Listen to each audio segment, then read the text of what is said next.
Hello guys, good morning, good afternoon, good evening. It's the cooking village wife here. Yeah, I'm hoping that you guys are doing amazing, that you guys are doing okay. And also you can check me out. My name is Min Howie on other social media, Facebook and YouTube. Uh on my Twitter, I don't normally, it's a totally different name, so you may not find me there. I'm very anonymous on Twitter. I'm very active on Twitter, but also anonymous.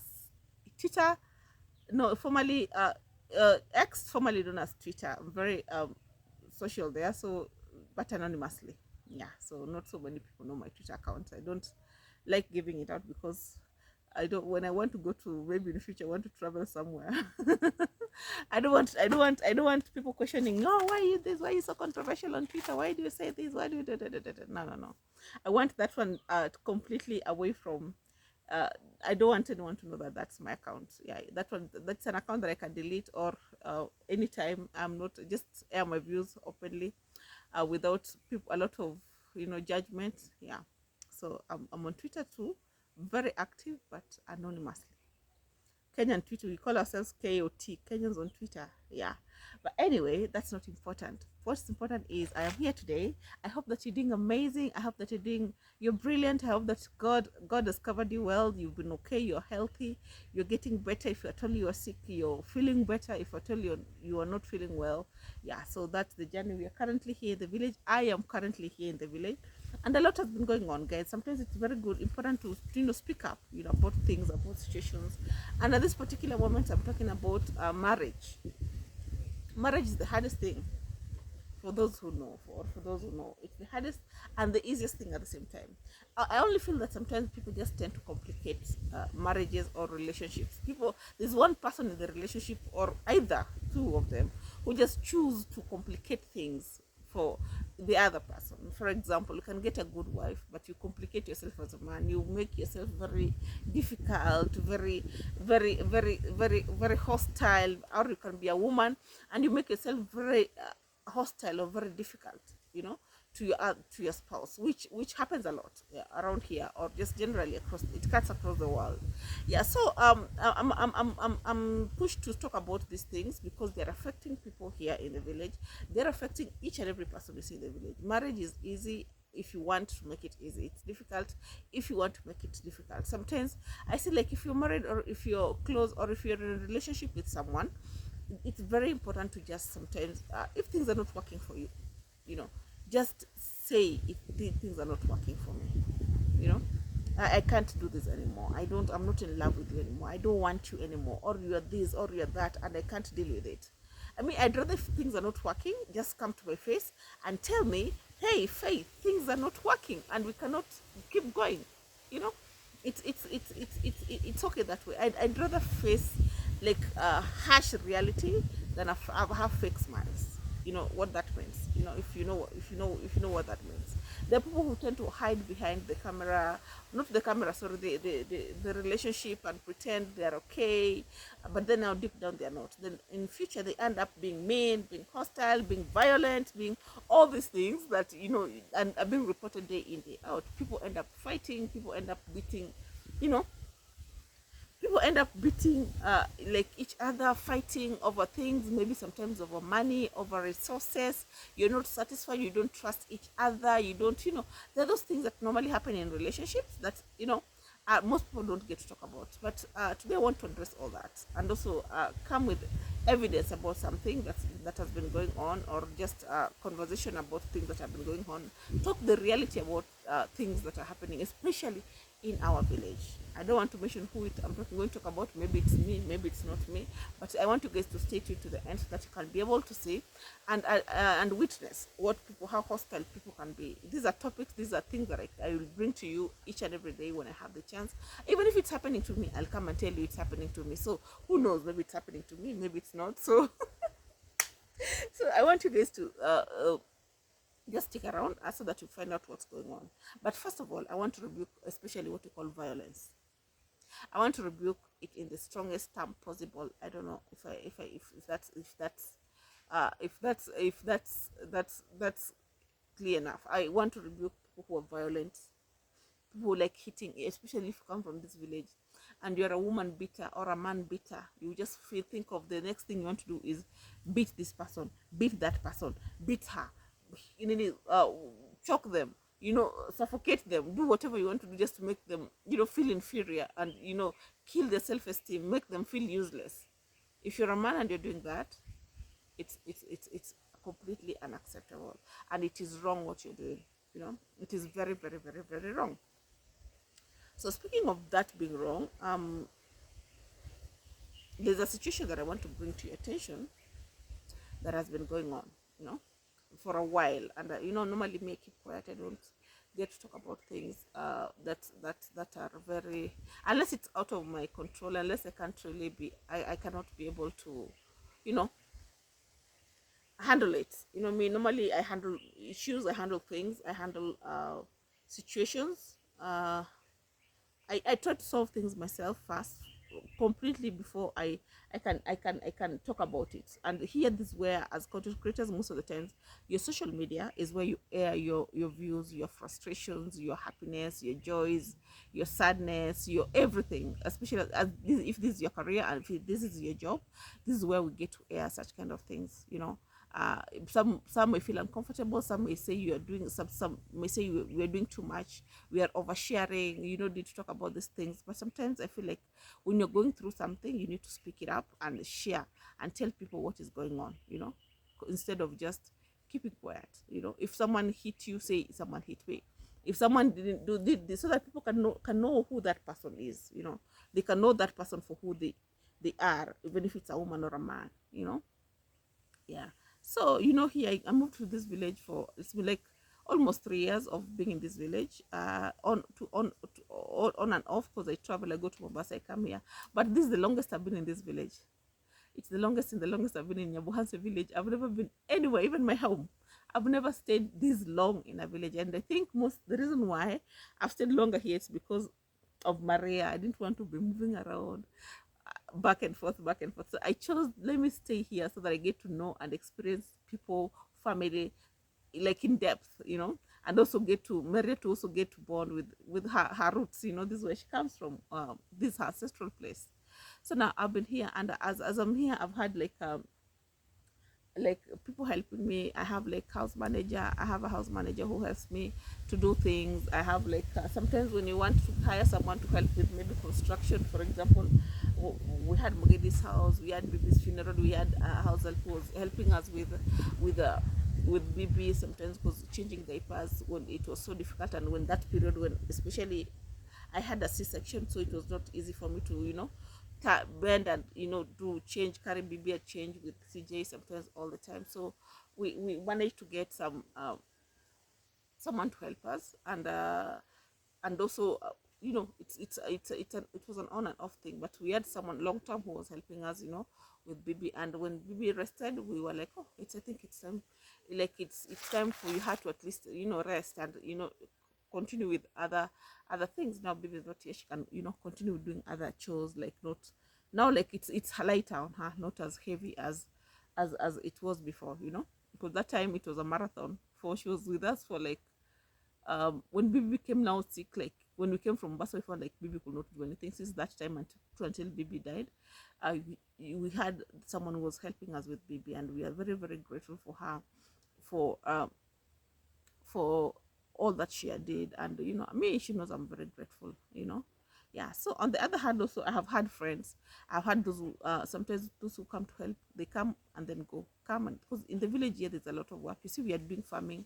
We had like we have like who help us with farming. We can't really farm like physically every day, because we have other things to do. There's content that needs to be made. There's you know, other just compound things, chores that need to be done. So we had, sometimes we could get like um an extra hand. So I have one trusted person that normally comes day in, day out, sometimes to help in farming. Maybe it's going to the farm, uh, adding fertilizer, that is top dressing, uprooting the beans. Guys, I was able to remove my beans. They've done well. Yeah, you know, I have those people, you know, those trusted people that you can reach out to help you. So I have a situation here with one of the ladies that's normally helping me. She's been going through extreme violence, extreme. violence, guys, with the husband, you know. And the husband is a guy that when we meet, we just talk, we laugh. But then now, because she works for me, they think, you know, people here in the village, they think that we have money. There's no notion that we have money, even when we don't. Even when you're as broke as we are, like for example, we don't have when we don't have money, but people tend to think that we have money. That's it's the notion here in the village. And when I talk the village, I think most of you understand and know how the village life is, you know. So now there's a lady who, as I've said, has been helping me. So she's gone through a lot. She's going through, like, of course her relationship is has, but then now her life has been very difficult. So because, and then when she started working for me, when is it immediately I came from Mombasa or before? I think it's I think when I came from Mombasa. No, before I came to Mombasa, before I went to Mombasa, she had worked for me. Then she stopped. Then she went, because normally the distance from where she works, she stays, and here where we are is very far. It's quite a distance. So she normally walks from there to here. I told her, you can't be able to. I told her, because I felt it was far. I was like, you can't be able to be walking from where you come to this place. It's quite far. I was like, because I need. She was like, because I need money. I need to get food for my kids. She has 2 kids, and she's 23 years old. She's born in 2003. I don't know whether that is 23 years old. I don't know, I think it's around 23, 24 years old. Like, and she has 2 kids. So it's like, you can't be walking that, it's very far, you know. Maybe I need to get someone who is closer here. She was like, no, no, no, no, no, please, Faith, if you can help me, just help me. I'll wake up even if it's 5 and walk to your place, so that at least I can have something to take to for my kids. I was like, okay. But then also you have to remember, I don't pay is it wages? I think, is it wages when you pay every day? I pay salary at the end of the month. So I don't know how we will be able to survive, because I normally pay at the end of the month. So I can't pay you every day like that, because my salary normally comes at the end of the month. She was like, I will wait as long as I'm coming and doing something. I will wait until I'm paid. But then again, I could look at her and I'm like, this lady must be going through it. But then now I didn't know the depth of what she was going through. And I'm sorry, I normally come, sometimes I bring sad stories. It's not always, but sometimes I bring to you sad stories or things, what people are going, real life experiences here in the village. So now, so now, uh, after I went, when I after I'd given birth, no, she came here to, when I was we had baby. Sometimes once in a while I could call for her help. Then I pay her every day. When if she comes today, I pay her in the evening, because I know she needs it, because I had already had someone who was helping me. I can't have like 2 people, because it's going to be very expensive. So she could come, I pay her, and she goes sometimes when there's a lot of work, when we can't all of us manage it, so an extra hand. So one day I didn't have money to give her. So I was like, no, I will drop you off, because we have a car here. I'll be dropping you off when I call you, because I know you can come in the morning. Then when you're going back, I drop you off. You know, or sometimes when I have money, I can pay for you border to come, and then I drop you off in the evening when you're going back. You know, she was like, that's okay. And most of the times when I have food, or we've cooked some extra food, I tell her to pack some, put it in a hot pot, take to her kids, so that they can eat. And she used to be very happy and all that. So until recently, she came to work. She had told me, Faith, I'm going through so much. I'm really, really going through so much. And I was like, okay, it's okay. That's life. Everyone is going through so much. You know, it's nothing new. But she was like, I didn't know the depth of what she was saying. So, uh, I told her to come to work. So there's a day she came, her mouth was very swollen, her head was swollen, like someone was hitting her with a huge tree or something, branch of tree, like it was a huge cane or something. Like she had a lot of beating. She was beaten. I was like, yo, what's up? When she came in the morning, and it was just a few days after the funeral for baby. I was like, yo, why are you looking like that? Were you fighting with someone? What happened? Oh, I was beaten. I was beaten by my husband, because she thought, when the husband called, when she had come here working. So in my house, a bit of there's no network, like connectivity. When you call, sometimes you can call and find when I'm not, I'm offline. So there's a lot of network issues in my house, because it's deeper, like it's dug deep. So sometimes there's no good connectivity until maybe I get out of the house. That's the only time I can be able to communicate well. You know, like you can call me directly and we talk clearly and you can understand me. Those who have called me even on WhatsApp when I'm in the house, sometimes it's very difficult to connect to data and talk unless you're on Wi-Fi. So I was like, yo, he beat you up like that. She was looking so bad. Like, so she had like, you know, all over her face, her mouth, lips were swollen, were busted or something like that. I felt so bad for her. And I called the guy immediately. I was like, yo, why are you even, beating her like this? Oh, you know how women, sometimes you women are. She's very mouthy. Da, da, da, da. I was like, yo, so that gives you the authority to just beat her like that because she's mouthy? Like, no, I'm sorry, Faith. No, he started apologizing to me because, me, when I call, there's a tone I use. Sometimes I sound very rough and very, like, not joking. I'm very sorry, Faith. That will never happen again. Blah, blah, blah, yada, yada, yada. I was like, and remember in the village here, you cannot put yourself, or you want to go and arrest the husband because you know how it goes with the police and all that. You can take her. I was like, and then it must come from her that you want to go and arrest this man. If it's not from her, then you're wasting your time.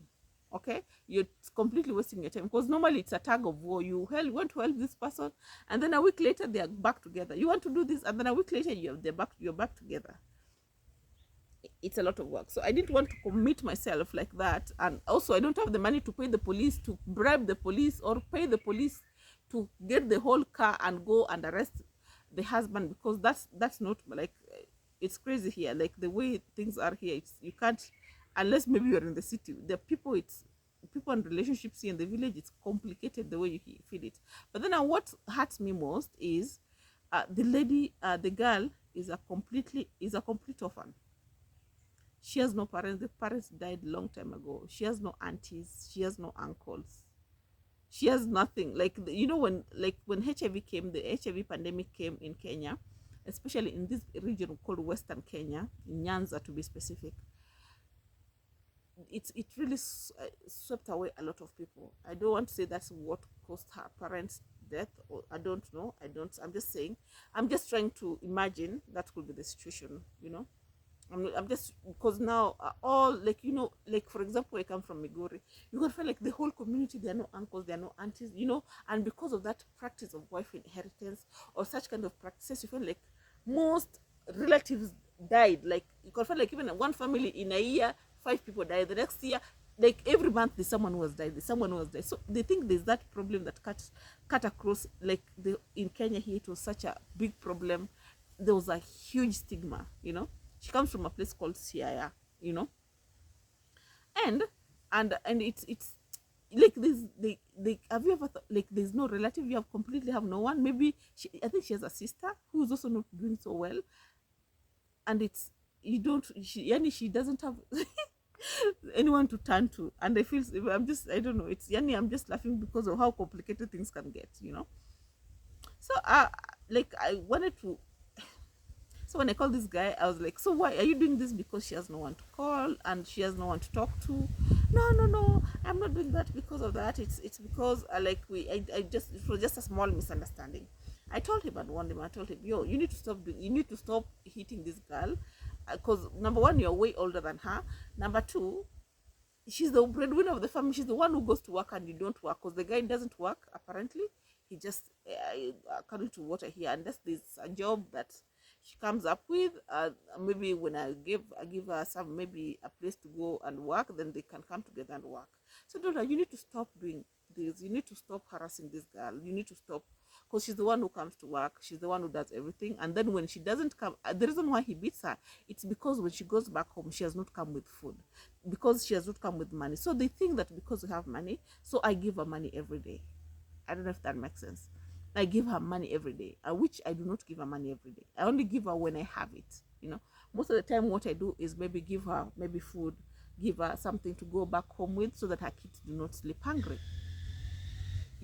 And she insists on coming because she knows, like, there are no jobs here. Like, there's no one who can go. You can go and pay you unless you're going to farm, and of which farming is not an everyday thing. There's seasons to farming, or maybe pruning of the crops and blah blah blah. You know how it goes. So then, when they went back, she was like, she told me, I want to leave. I told her, I told her, no, you don't need to tell me that. Just make that's a decision you make up to, and I cannot be the one engineering how you're going to move or how you're going to do things.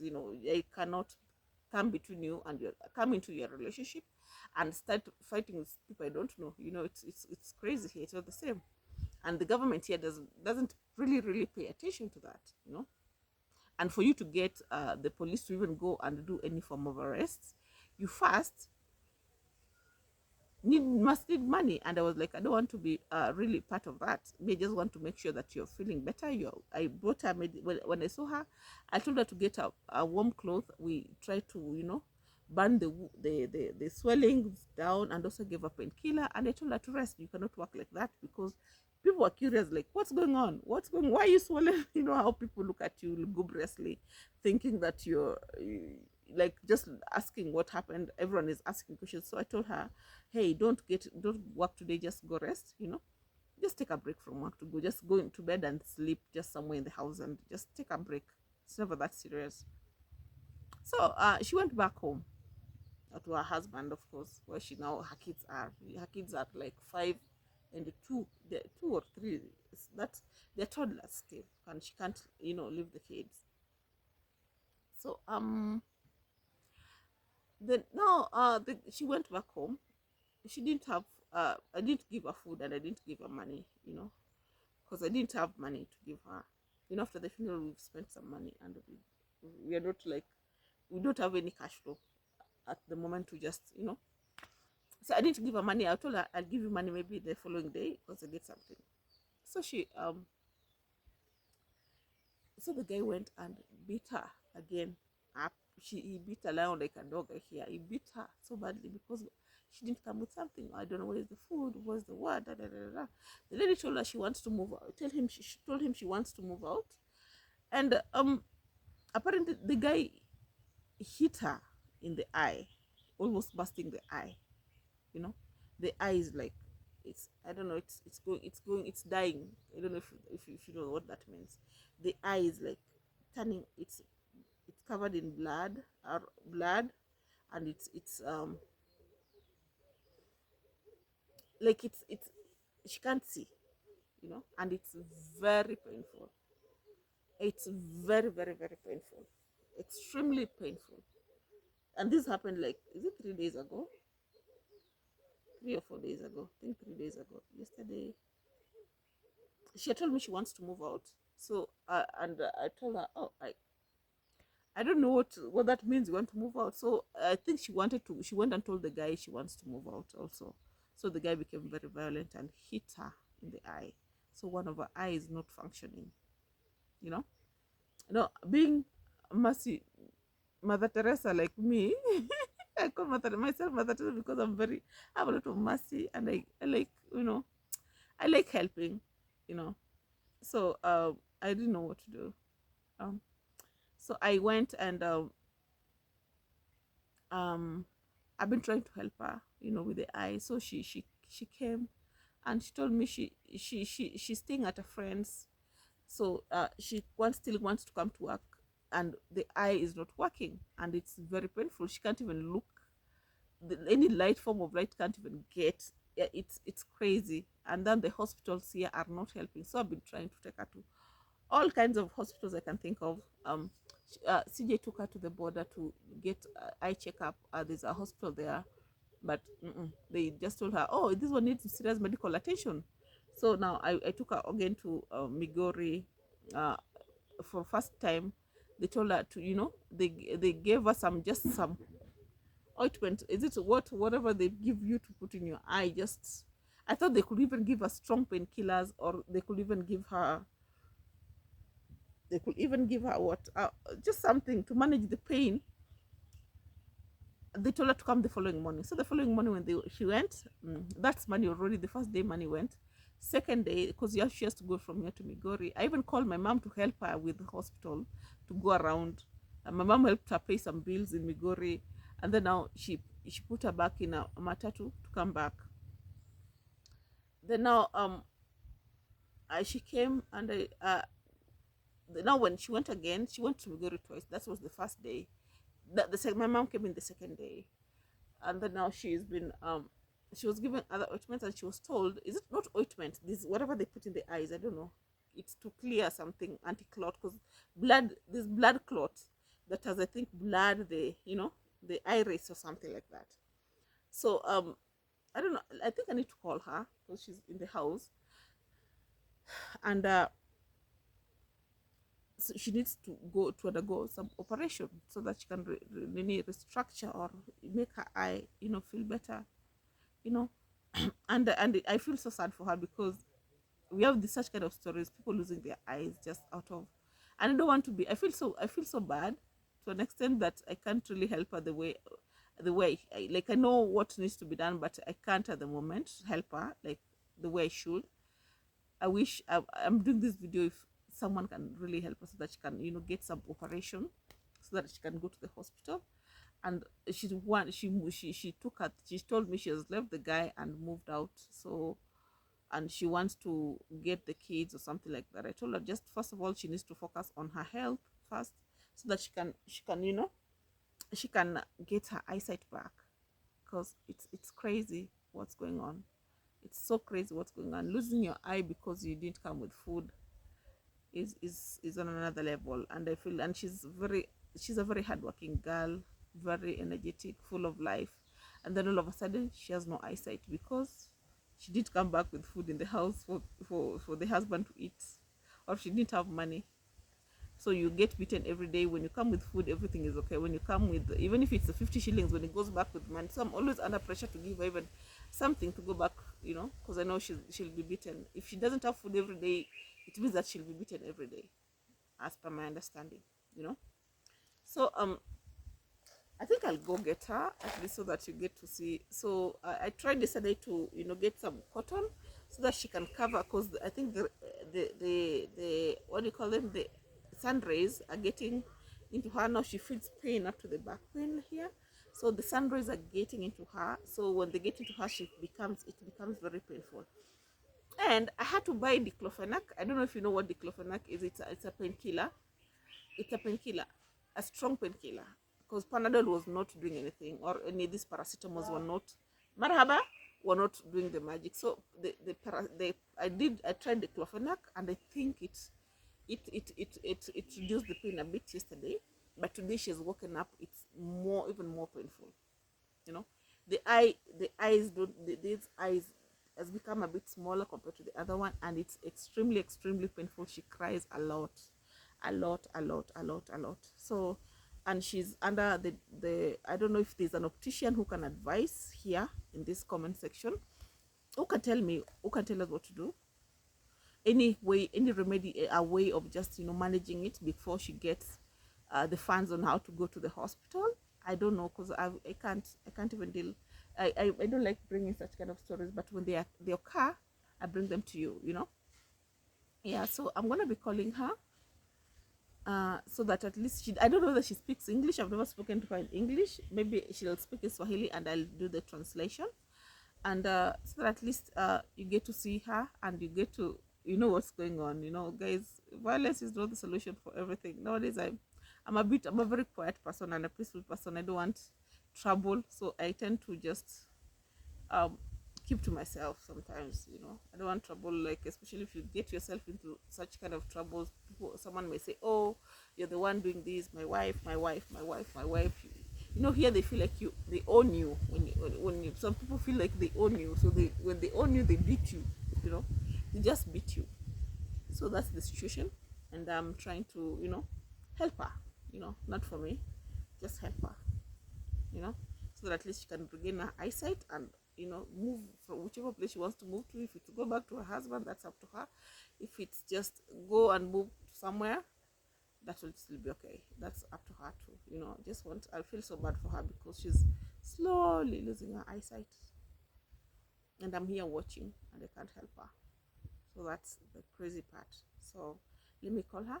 I'll be getting back to you in a second. So guys, here is her name is what's your name?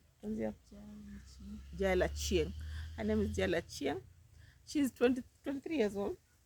Yeah, she's 23 years old, and she doesn't talk much. She's normally even tabia yake, character wisely, she's normally a quiet person, so I don't know if she'll speak so much. And I also forgot to mention one thing. Her mother-in-law doesn't want her because she's very dark-skinned. That's one thing I didn't tell you. So she was encouraging the guy to beat her up because she apparently bores. She gives birth to ugly babies. That's one thing. Another thing that touched me, you know, and I felt so bad. And because she's of a darker complexion, very dark complexion. People from this region, mostly the Luo Nyanza, they're darker compared. I'm very dark. I'm dark, but she's darker than me. So some people feel like they tend to. There's that colorism even within Africans. If you uh, kama kuna ile ubaguzi wa rangi, si ndio? Yeah, so I don't know kama unaweza ongelea kidogo what you've gone through kwa hiyo ubaguzi ya rangi, no? eh? Nyumbani wenye uliniambia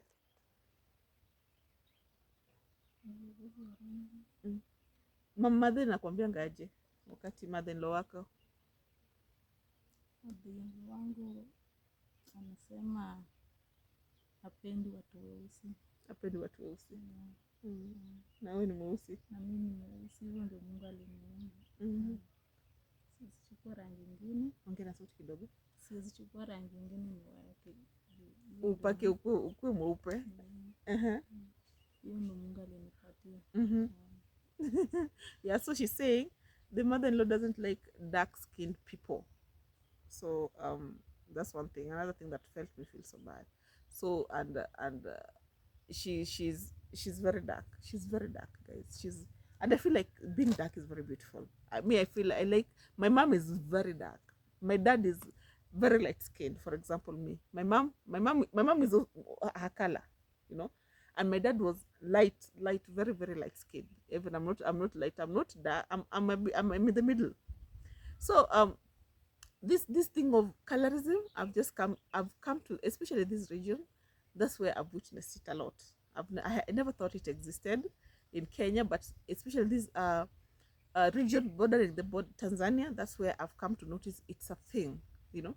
Even when you get, there's a friend of mine who married just recently, and the lady is also dark skinned like her, or not as dark as her. But then someone made a comment that oh my god, the guy is light skinned and the lady is dark skinned. So someone made a comment, oh my god, I think the kids will come out better because hey, this woman is very dark. And I was like, I didn't want to create I noticed that and I was like, wow. So you need to be, you know, there's a color that you needed to be, mostly, especially this region here. So and it's not everyone who does that.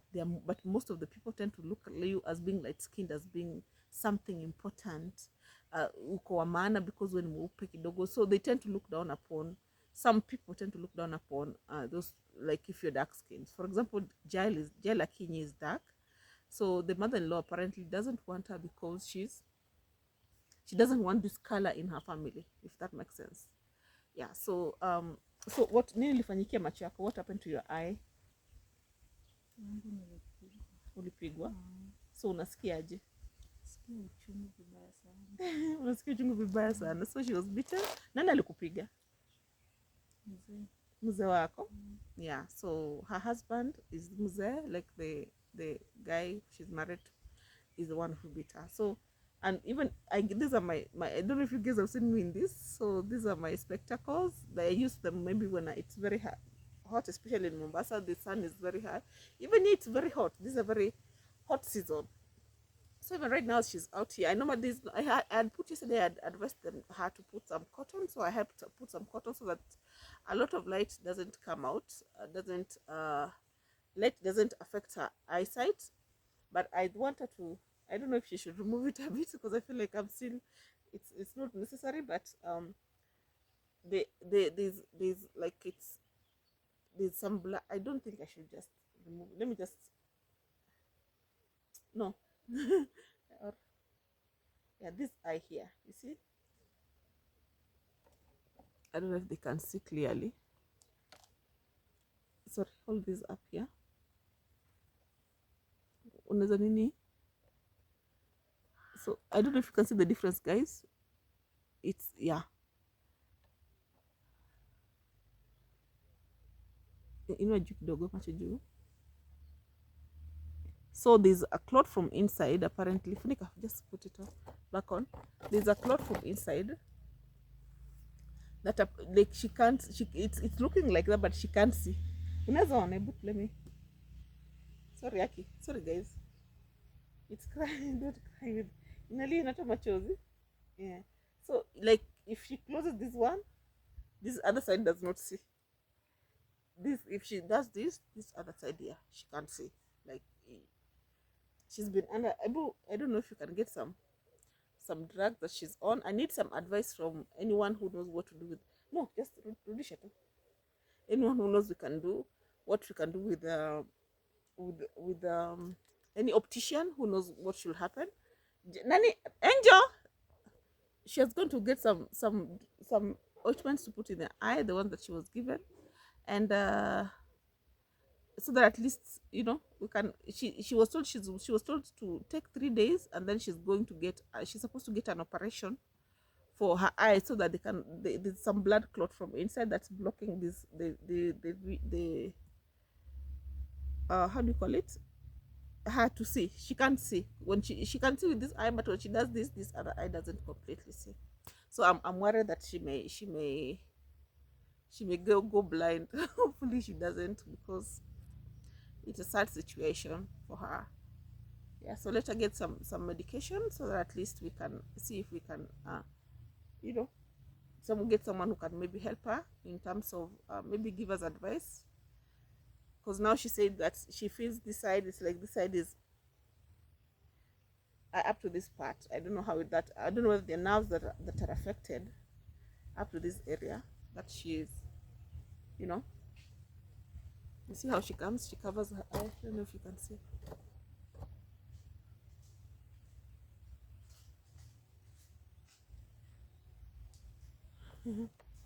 Because of the extra light, she covers her eye. Not a happy.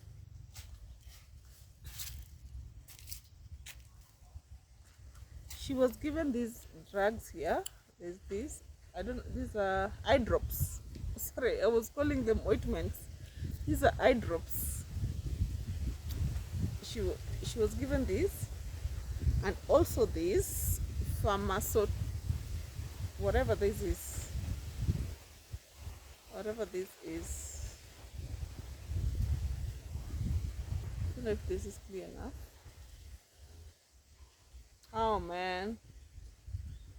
Yeah, it's called Pharmasolon ophthalmic suspension, prednisolone acetate ophthalmic suspension. Oh my god. So she puts this, it's 1 times 2, 2 times 3 a day. 2 unaweka ibara ngapi? 2 drops mara tatu. Oh, this one is 2 drops times 3 a day, and this one once a day. Yeah, you neka once. This one she puts the drops once. This one 2 drops times 3 a day. So I think they're supposedly trying to see if they can clear the clot from her eye, or they can clear the clot from her eye. If not, in 3 days now, she came with this. Ulikuja nizi lini, jana majuzi? Juzi. If in 1 2 3, walikwambia how long do you want kama you can get a Tuesday, which is next week. So you're told that those are 5 days. Yeah, after I think 5 or 6 days or a week, they go and see if she needs to go back and see if they can help her.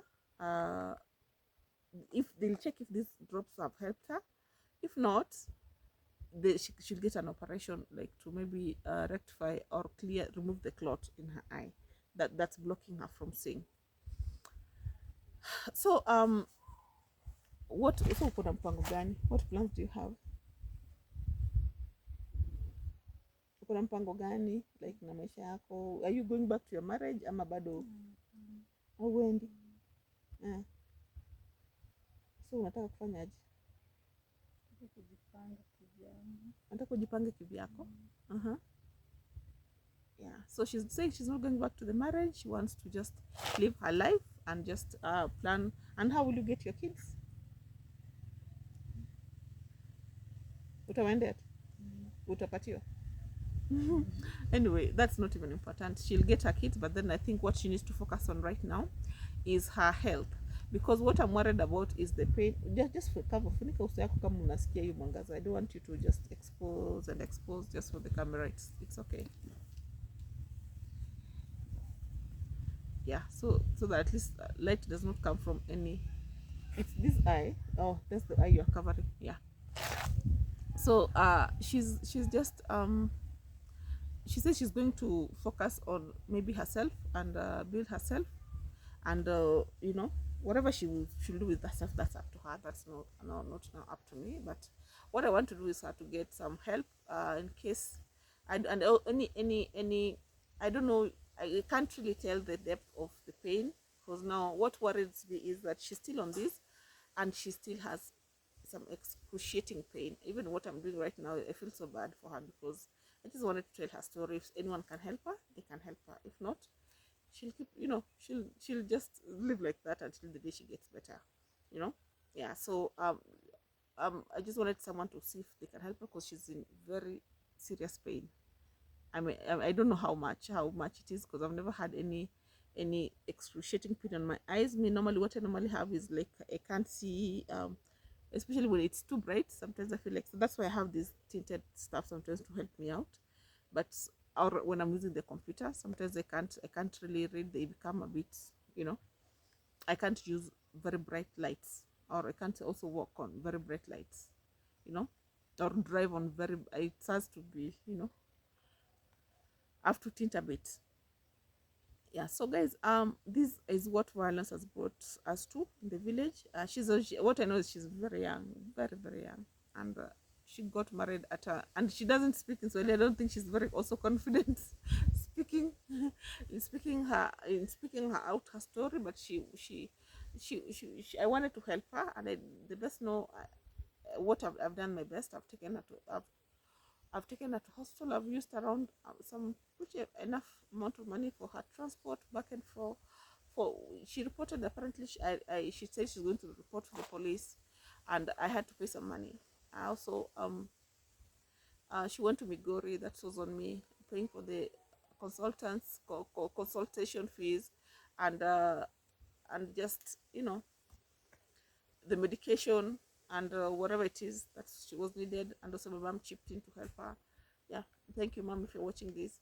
And and also food, as she's staying here. Well, when she comes during the day, because normally during the day she comes here, and then in the evening she goes somewhere. So I don't know where she normally goes to. But I just wanted, if someone can help her on, I don't know, or can advise on what to do. Does she need a really need a surgery for her eye? Of course, I can't tell the depth, because when she went, she was put in a machine that's noticed the clot that's covering. There's something you're putting that's covering her eye, and it's it's covered her iris, I think, the dark parts here. So yeah, so that's what's going on. So I'm praying that people can be able to help you. If someone can be able to help you, I'll be very happy for you, so at least you get what I'm looking for her is the medication for the eye, for the probably surgery, because I'm not seeing any changes. She's crying of pain. So if someone can help her, just for the medication part, I'll be very grateful. Yeah, so her name is Jael who? Jael Achieng. Her name is Jael Achieng, and she's here in case you want to talk to her. She's here in case you want to encourage her, lift up her spirits. She goes through a lot. It's a very sad story. I don't want to I just wanted someone to, if someone can come in for her and help her, I'll be very very grateful for her, so that she can regain her eyesight. It's very important for her to, so that she can pick up the pieces and work and look for money to raise. How many kids do you have? How many? Two. She has two kids, a boy and a girl, right? Yeah, she has two kids, a boy and a girl. Age? 3 and 4. 3 and 4 year olds. Yeah, so that's the age for her kids. So I want her to get back to her feet, so that she can start, working and doing what she normally does. Because right now she's just, even I gave her clothes, even all these clothes she's wearing are mine, because she didn't have. it's like she ran away because of the constant violence, and she thought she's dying because when she was hit her eye, it's like like help, like it's she couldn't stay any longer, because now that's like life threatening for her, you know, and that's what she feels. So if anyone wants to help her, that's what I'm that's why that's the essence of this video, for her to get her eyesight back. I'll be super super grateful. Okay, yeah, so thank you so much, guys.